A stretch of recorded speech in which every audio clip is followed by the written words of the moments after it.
would love to introduce my student. Hello, for those who don't know me, I am Dr. Boynton. I'm over in the drama department, and this is my amazing student, Rebecca Weaver. I tricked her into becoming a dramaturg, and most people don't even know what a dramaturg is, and yet she dove into it head first. It mixes history, English, and theater.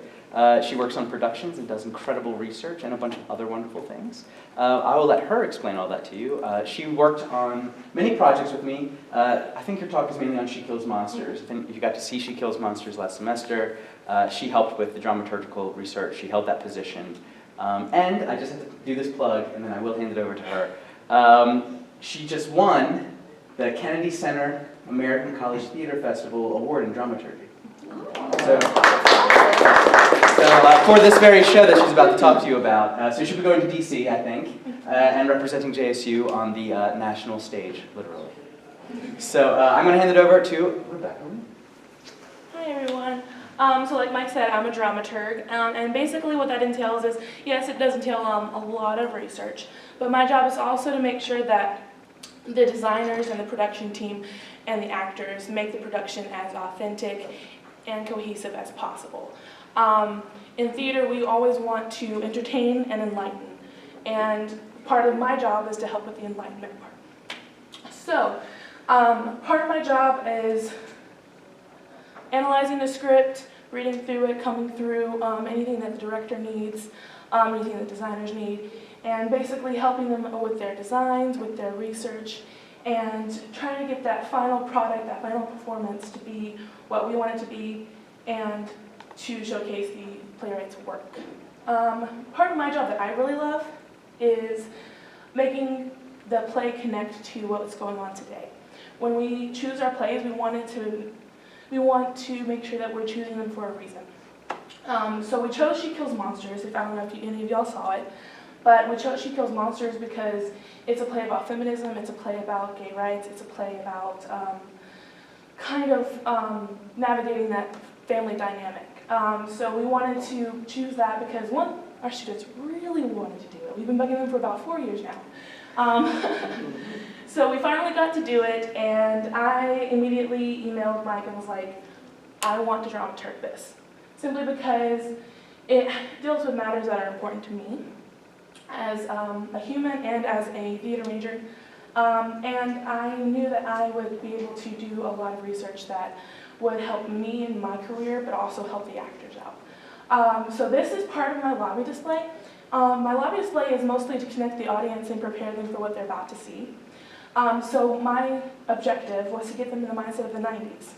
A lot of our audience is either college students or middle-aged audience viewers, and so either you remember the 90s or you were born in the 90s. So kind of hard to play with, but what I wanted to do is kind of do like a pop culture reference, kind of like in the music, the TV shows, everything that was going on pop culture-wise in society during the 90s. And then my favorite is the one, the politics of the 90s. One of the major things that I noticed during my research is that everything that was happening in the 90s is kind of still happening today. For instance, Anita Hill, she filed a case against Clarence Thomas, who was running for the Supreme Court for sexual harassment. Very similar to the Dr. Ford and Brett Kavanaugh case that just happened this past year. The police brutality was a big factor that echoes kind of today. And so that's one of the major things that I noticed in my research is that we're kind of repeating ourselves, and we think that we've moved on from the 90s and the hard times that we faced during that time, but we haven't, and we're still fighting that fight. So I wanted to get people in that mindset of like, this is what happened, this is what's still going on, how do we change that?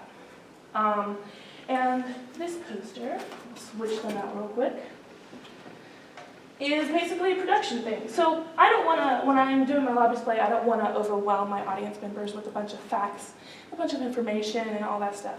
I want y'all to be involved in what we went through during the production. So this is kind of like a backstage story of what we did. So we have pictures of our table read. We actually handmade our puppet, our dragons. So all of our dragons that were on stage were handmade by students and faculty.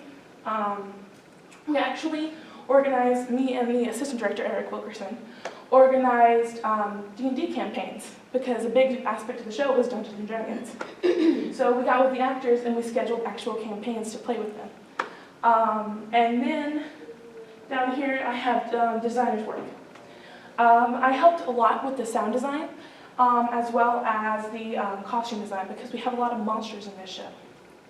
And so I was analyzing the 90s version of Dungeons and Dragons compared to today's version of Dungeons and Dragons, and making sure that the designers had both, so they can create their own unique version of it. And basically, when I do a live display, I'm also responsible for the program note. And the program note, I don't know if all of y'all have read it, but it's basically my chance to go even further than a live display. And kind of tell the audience why this play, why now, and what's important about it. So, yeah, that's basically my job as a dramaturg.